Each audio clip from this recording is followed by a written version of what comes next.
Hey, everybody, and thanks for joining the Give Back show, where we learn about and hopefully promote a lot of the great things that people are doing in the fantasy football world.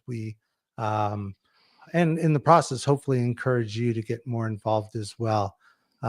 Each week, I talk to someone who's really involved in an important charity league or a charity event.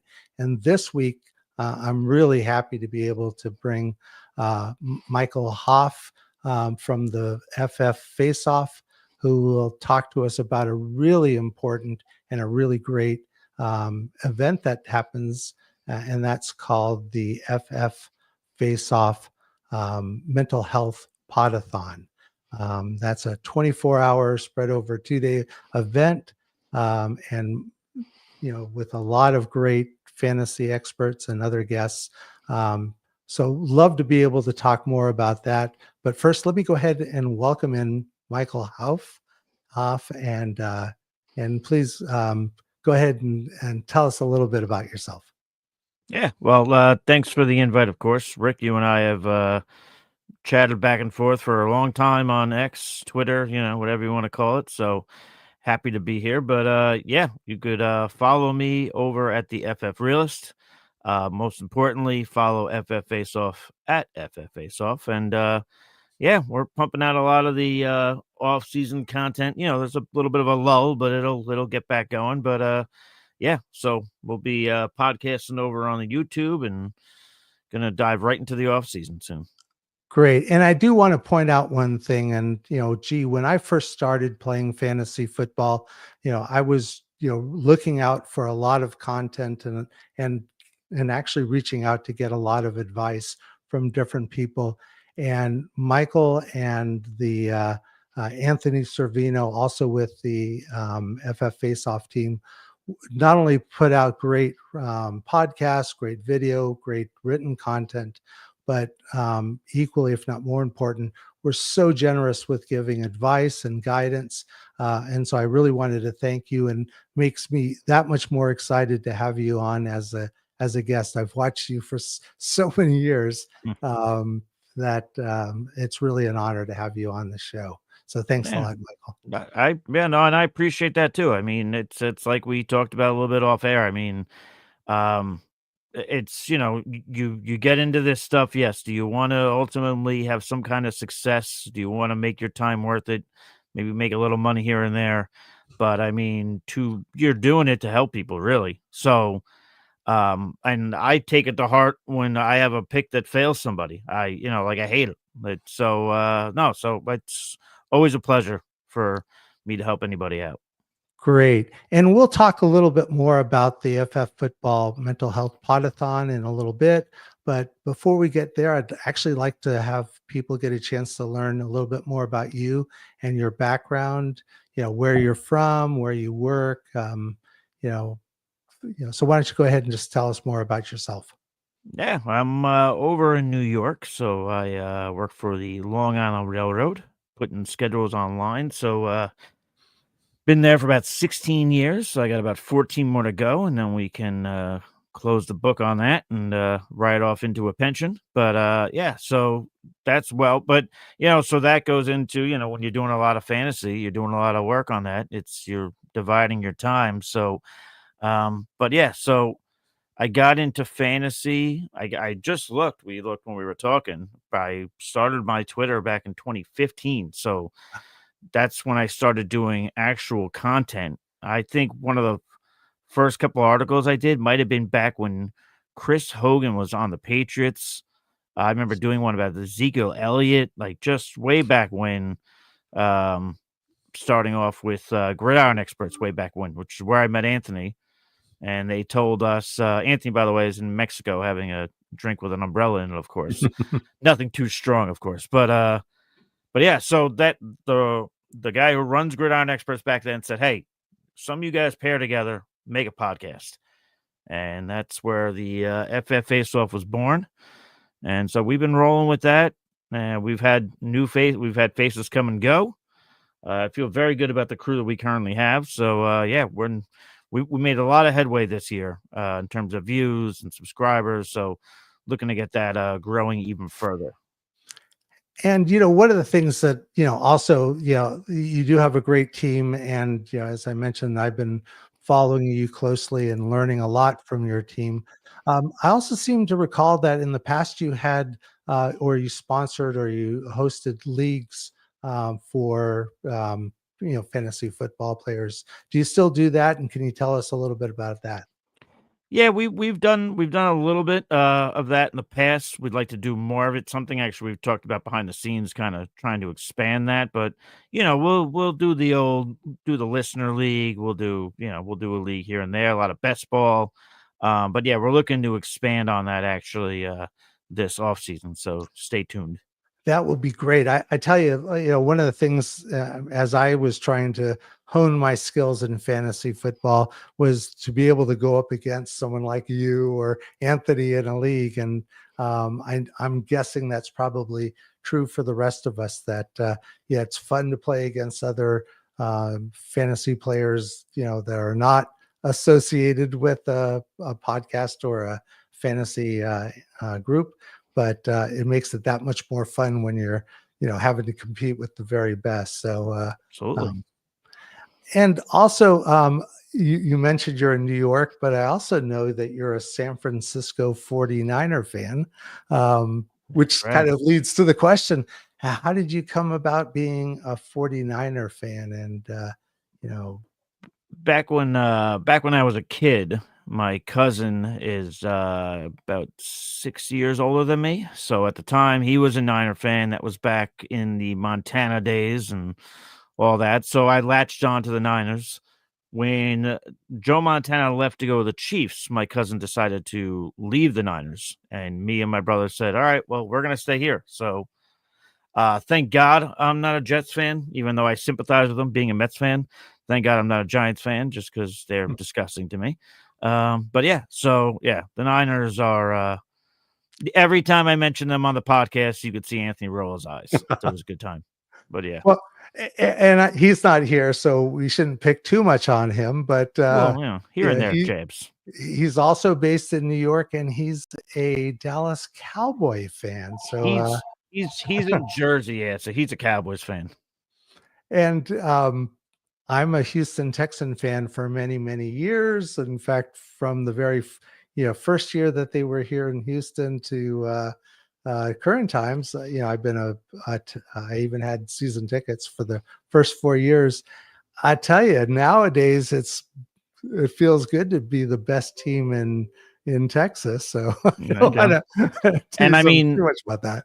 I saw there was a comment there saying talking about being bandwagon fans, and that's how it started, and that's why Anthony is a Cowboys fan. You talk about when him and I were growing up, it was we talk about it all the time. Those were the times when it was the Niners and the Cowboys battling back in those NFC championships and everything else. So yeah, that's why a lot of people you see now, like a lot of kids, like you go to a grade school and there's a bunch of Pat Mahomes jerseys. It's just a sign of the times.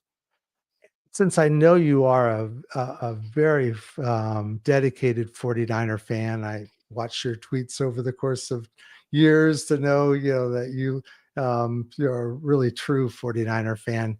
What are your thoughts on the team, going into this off season?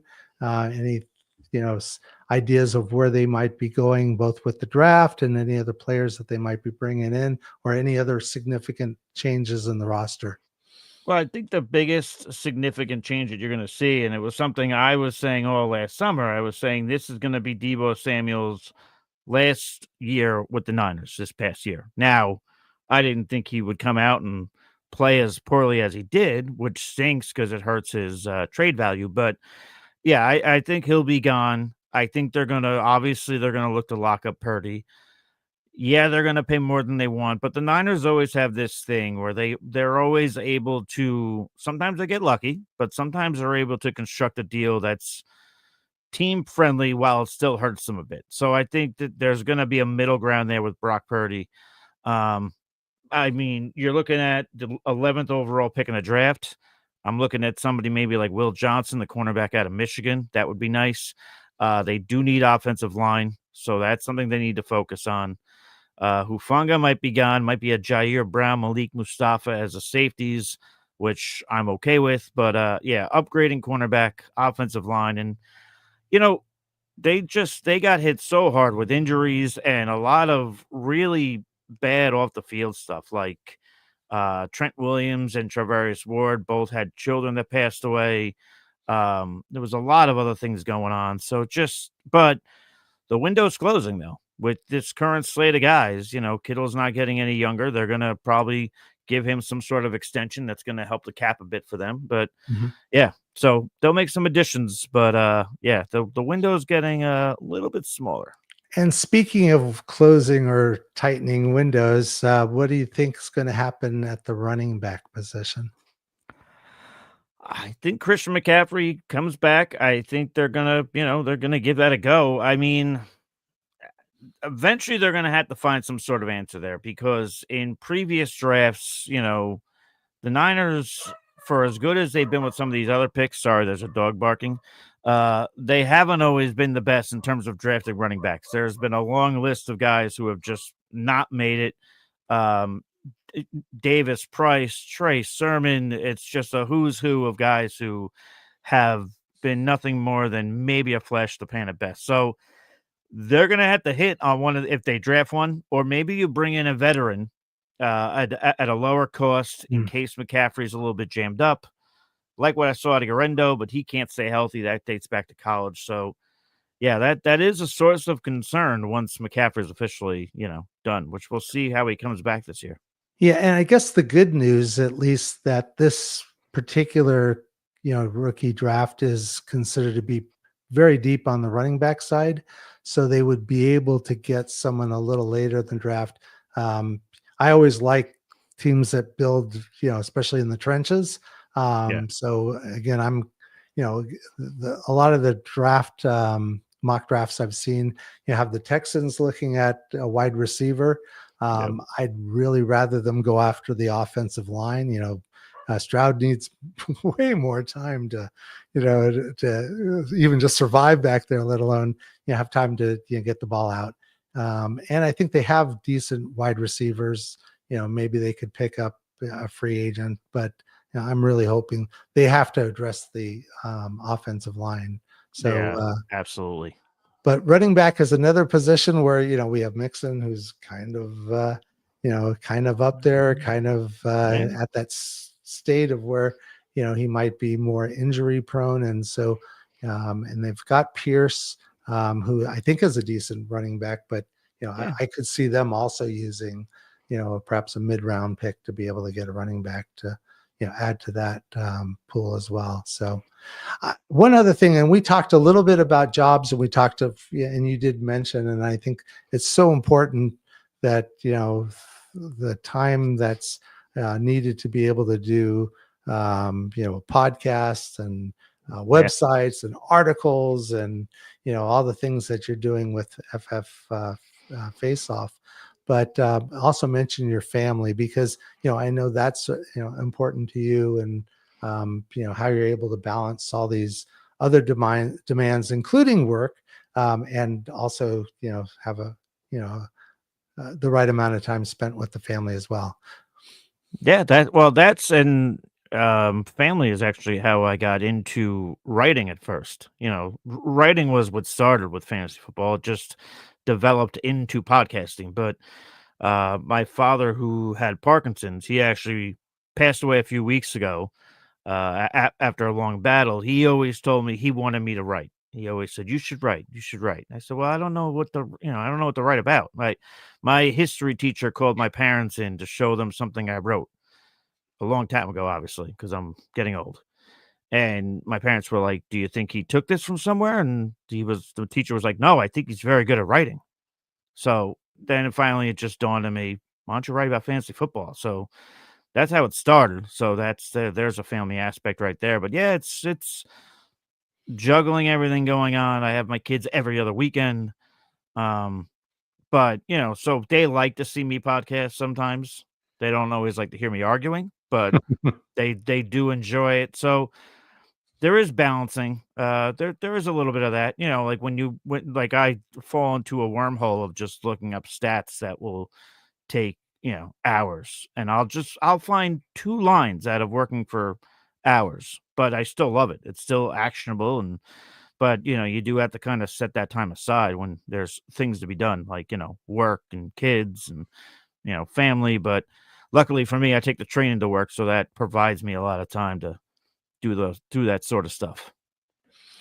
Well, yeah, and again, it's great to be able to learn more about you. As I mentioned, I've followed you for so long that I kind of feel like I know you, even though this is the first chance we've really had a chance to talk. But I also, of course, the focus of this conversation will be on the work you're doing with the FF Faceoff team to run the FF Faceoff Mental Health Podathon. So, can you tell us a little bit about how that started and what led you to that particular charity?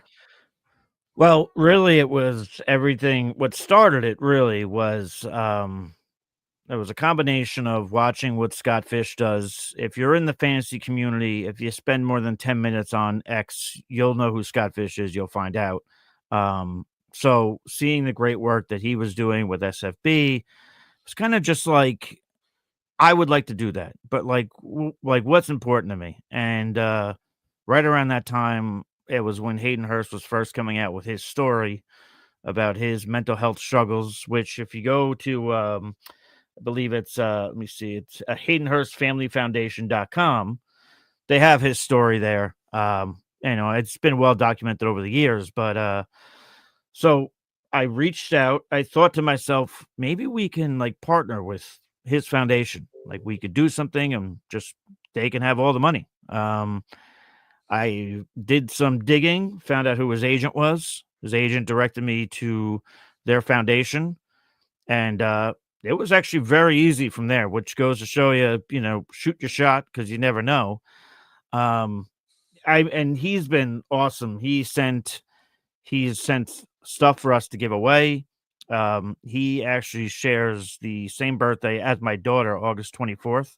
Wow. So when my youngest was getting her tonsils and adenoids taken out, he sent a video to me to show to her saying, good luck and, you're going to do great, all this stuff. So, yeah, it's, so we've been doing it for 4 years. We didn't do it this past year. I'll get into that in a moment, but, we've raised right around or at $20,000 over 4 years of doing the Wow. mental health podathon, which he's helping youth and military and others in need of whether it's teaching or any kind of anything to help with mental health. That's where all the money's going towards. If you go to his website, you see he's doing a lot of golf outings, so on and so forth. And we've had guests on from you know we always try and do a good combination of like smaller podcasts that are bigger on X, but the random person might not know them. But Mhm. we try to give them that spotlight as well. A lot of them have stories they want to tell too. But then we've had people like, we've had Kay Adams, we've had Matthew Berry, Stefania Bell, Rashad White of the Buccaneers came on once. Obviously, we've always had Hayden Hurst on. So we've had a slew of good guests throughout the year. So it's also been a great way to network and just, like Colleen Wolf. I remember the first time I ever asked her, she was like immediately like, yes. And Oh, awesome. sweetheart of a person. And just so it also helps in that way. And so, yeah, so we were going to do it this past year, but I had some of my own mental health issues over the summer. I was going through a divorce and I was having a lot of panic attacks, anxiety. In the month of July, I went to the emergency room 5 times. Wow. Um, so at one point, an ambulance just picked me up because I couldn't even drive. And since I was always, you know, Anthony does a lot of things on the back end. Like when those podathons are happening, like Rick, we were talking off air, like um, there's a lot that goes on behind the scenes people don't know about. So day of, Anthony would be in charge of, all right, I got to get this guest in, this guest out, this one, where's this one? Send the invite.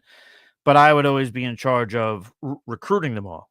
And after I felt like I was okay after all my struggles, it was just too late in the summer to put together a guest list that compiled, 2 days of 12 hours. So we'll get back on the horse this year. Looking forward to it.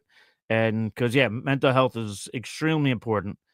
And, you get people that, they want to talk about football, talk about mental health, talk about everything. So it's a nice thing to do. I'm proud of it. It's one of my greater accomplishments, outside of children, of course. So Yeah, I mean, really, and you mentioned, the monies that are being raised, which is awesome, is great. I mean, but the other thing is just the awareness that we all have this struggle. We all, face, ups and downs in our lives. And, I think in the past, maybe more in the past than today, I think people were, tried to bottle it or try to, of course, hide it and not talk about it. And, it's amazing for the years I've been watching the Podathon to have people open up about their own story and their own struggles. yep, And I think it helps all of us to be able to see and hear that, because then we know we're not, it isn't something that is only affecting us, and that by sharing it and looking for help where we're available, it makes a huge difference. And I think we all yeah. benefit from that. I So, remember we always have we always have the fantasy moose on. Who, if you're on X, you know who he is. mhm, He hasn't been around too much. I text him here and there, and we'll chit chat. But I remember the first year we were doing it, he contacted us and said, "Hey, I want to be on. I have something to tell. I have a story to tell." And me and Anthony set aside a half hour to just call him on the side, like just as we were preparing for the Podathon, just to hear his story. And by the end of that conversation, I realized what I was doing was on such a greater level. It had a bigger meaning. Um, and because of what you're saying, somebody just lets their guard down and tells you everything, opens right up. So that was a huge eye opener for me as to the level of what we were doing. So it gave it a good meaning. it did. And, again, knowing that's, Hayden Hurst, speaks to this, and, his family. And I think you've even had his family members, maybe his mom Well, on one of the years. his mom usually pops on as well because she is she's the VP of his foundation. So she always comes on, and we always try and get her on because she'll give you a good idea of where the money's going. Like to what different what they're trying to teach, what they're trying to provide to people. She always provides that sort of thing. We also, over the last couple of years, instead of always just having football people, get some doctors in there. So we've had a Oh, couple of great. therapists and things of that nature to talk about it as well, which I think helps as well. Um, if somebody might not want to open up about it, but if they hear a doctor talk to them about it, they sit there for a half hour and listen, it might inspire them to, do what the doctor's saying.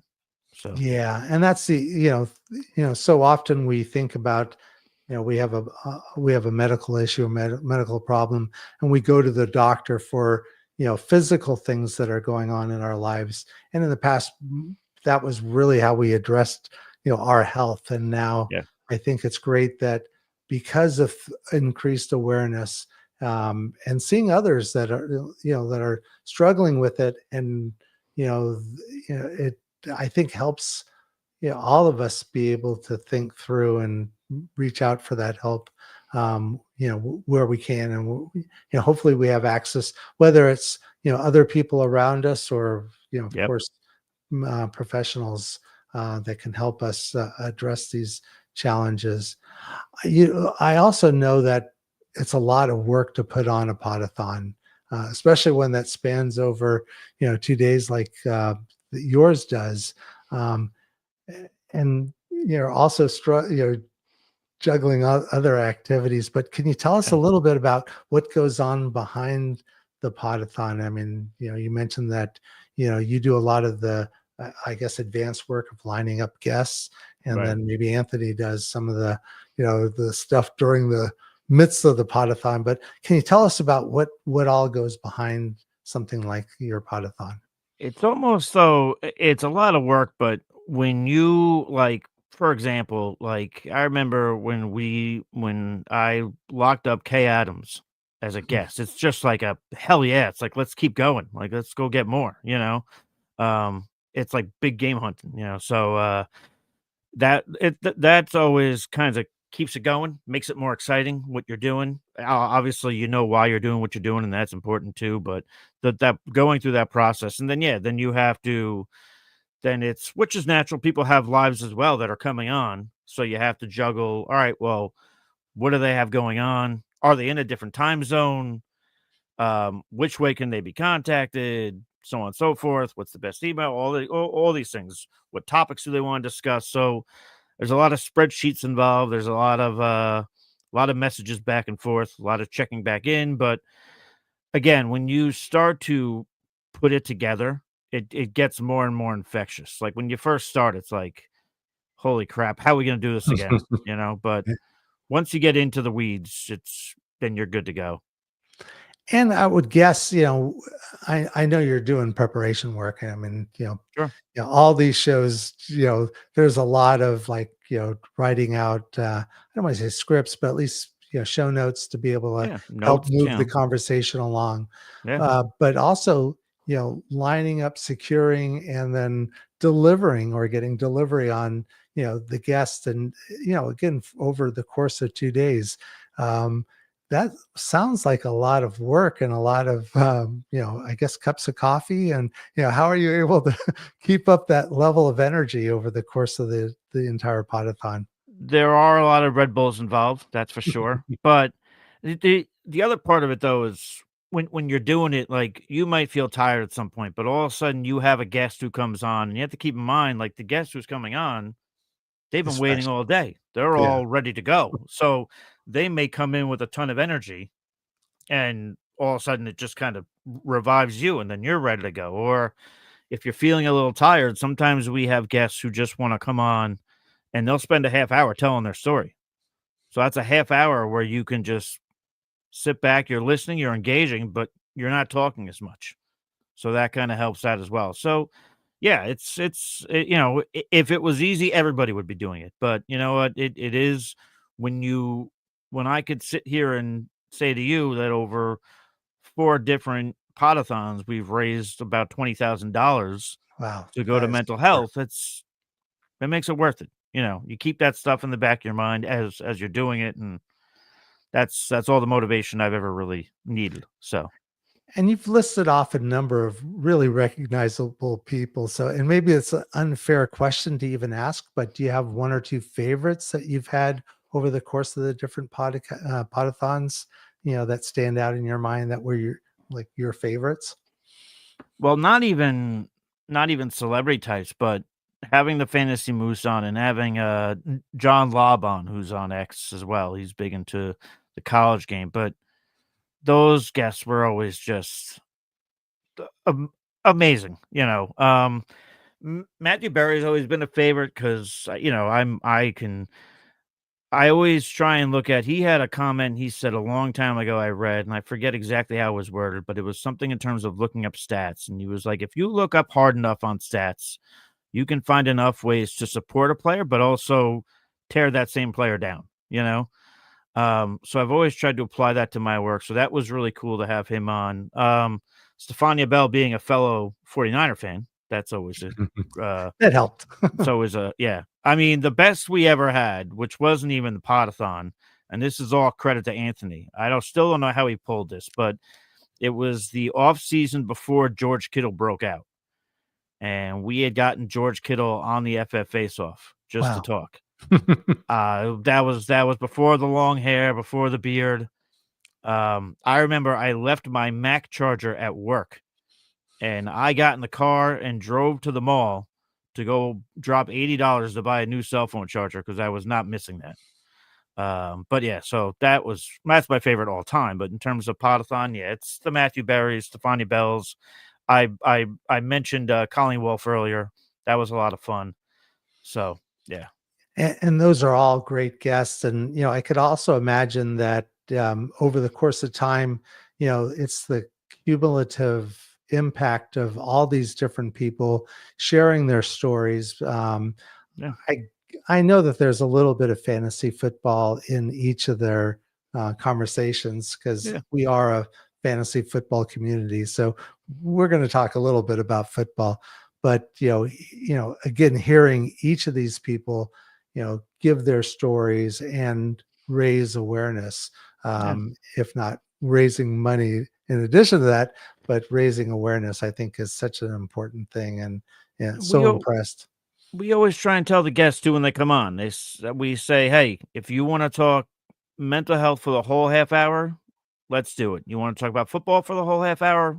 Great. You want to mix it up? So you always kind of give the guests that sort of runway. Um, but yeah, so there is a good amount of everything mixed in there. It's always a good time.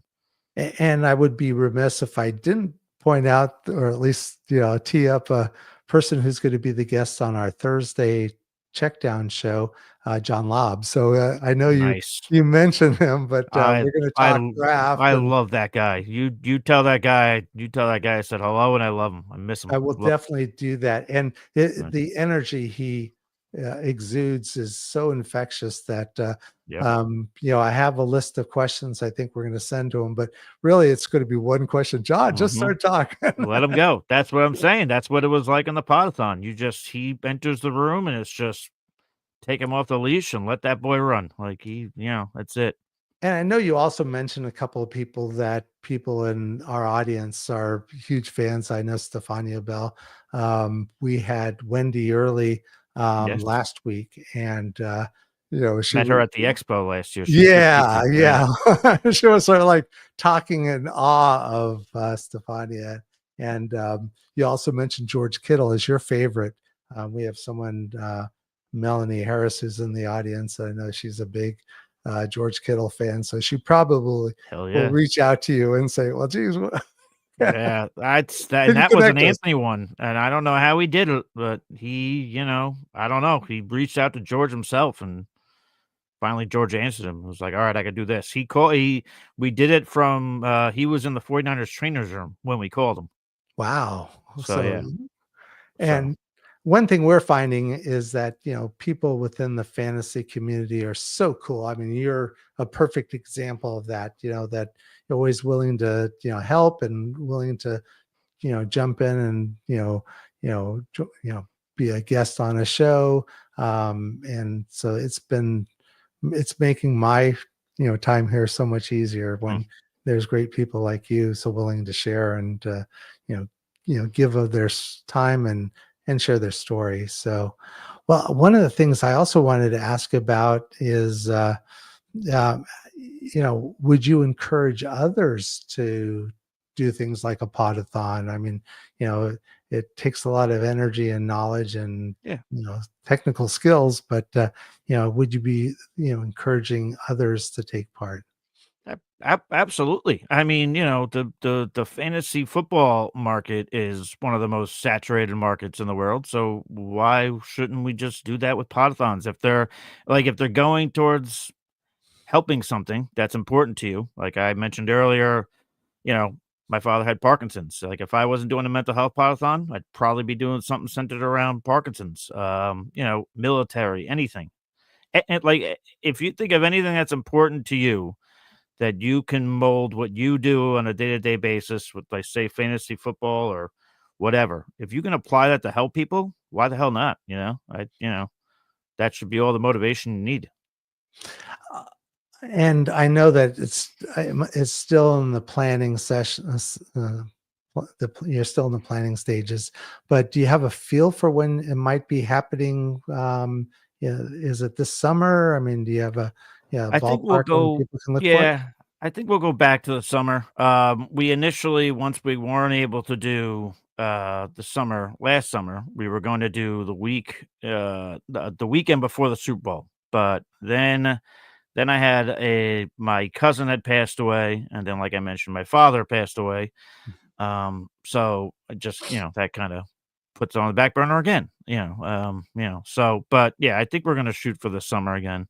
Once Anthony gets back from his beach chair, we'll have a chit chat and figure it all out and put it all together. The good thing now though is we have a lot of you know Pete Nova, who joined us starting last season. Incredible, the rise that guy has gone on through all of his hard work has been great. Helps us out immensely. We got a lot of great guys behind the scenes now too. So there is that. It's where early on it used to just be me and Anthony.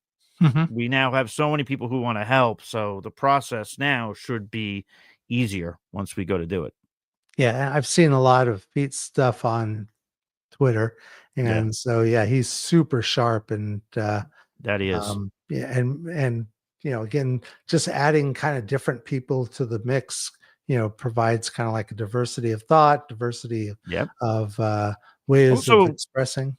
also inspires you to work harder. Like, you see him out there grinding and you go, geez, maybe I should be doing something. Like, what am I doing? Like, so there is that part to it as well.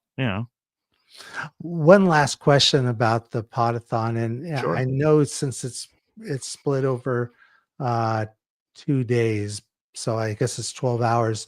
Yeah, and is it typically 30 minutes each? So that would kind of give Yeah. an idea of how many people that you have to wrangle and Yeah, line up. we'll do the half hour spots. Sometimes we have like if there's a podcast that we get to come on, it might be two people, might be three people want to all come on at the same time. So you have that too. But yeah, so we do half hour spots. Fill it out 12 hours on a Saturday, 12 hours on a Sunday. We did the first 2 years, we did 24 hours. But we just found like you're tired, but the bigger reason was more so when you get to those late hours, your audience is dwindling because the East Coasters are falling asleep. The West Coasters hang out for a little bit, but so we just felt like it would be more actionable to do two 12-hour windows so you can kind of get everybody, to join. And I always wonder about that, and you've mentioned the Scott Fish Bowl, and I know they do a big Oh podathon yeah. where it literally goes around the clock like that.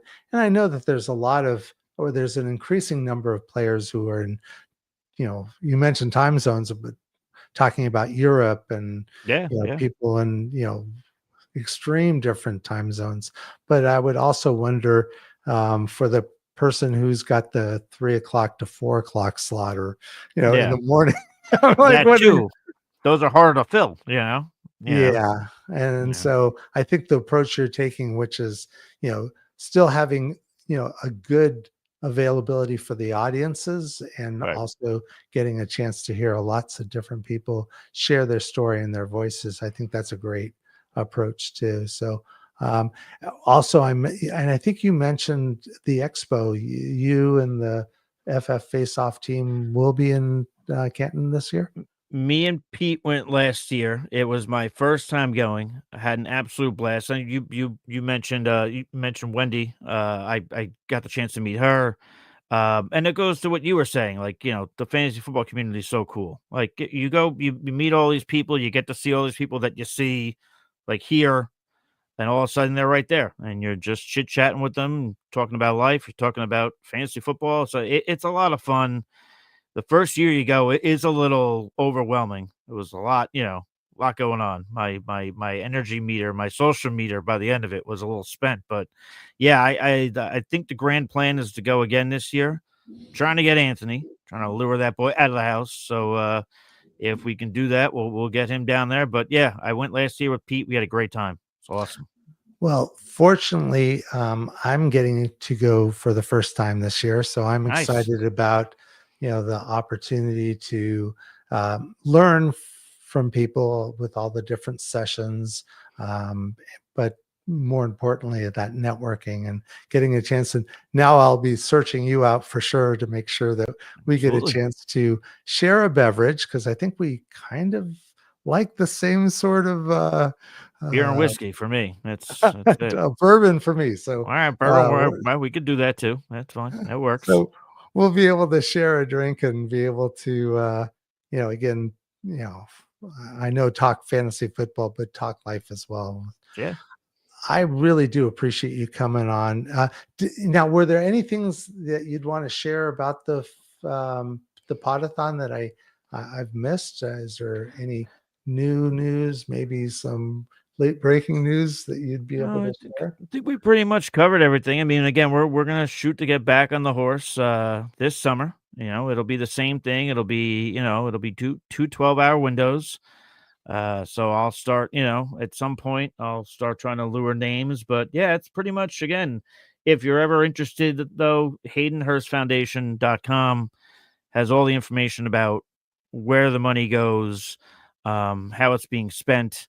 Even if you go search on YouTube, if you search FF Faceoff Mental Health Podathon, you'll find previous years. So you can even go back there and, maybe listen, it's dated, but the message in terms of mental health is still very much real in those videos.